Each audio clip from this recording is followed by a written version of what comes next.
மக்கள் இங்கிருந்து ஒரு போராட்டம் ஒரு 4-5 நாள சொல்லுது. அதனாலதான் இந்த மக்கள் இதை எடுக்கக்கூடாதுன்னு தான் இது பண்றாங்க. இதை எடுத்துட்டு அந்த மக்களுக்கு விவசாயம் எங்க போறது? விவசாயம் இருந்தா தான் இந்த மக்கள் வாழ்வாங்க. எல்லா பிள்ளைகளோட படிக்க வைக்க அவங்களுக்கு ஆசை இருக்கும். ஆசை இருந்தா தான் பிள்ளைகளோட படிக்க வச்சு எல்லாரும் பெரிய ஆளாக்கி அவங்கள டாக்டர் படிக்க வைக்கணும். இதெல்லாம் கனவு இருக்கும் அவங்களுக்கு. இந்த விவசாயம் இருந்தது இந்த மக்கள் வாழ்வாங்க.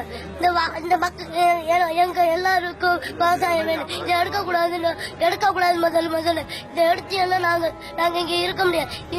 எந்த ஊருக்கு போறது? எங்கேயும் நாங்க போக முடியாது. எங்க ஊர் மண்ணுல போட்டா எவ்வளவு வேணா இருக்கலாம். எங்க மண்ணுக்கு எங்க மண்ணை வீட கட்டி ஒரு வாட்டி வாழ்ந்து பாருங்க. எவ்வளவு வேணா ஒவ்வொன்று வளருவியா.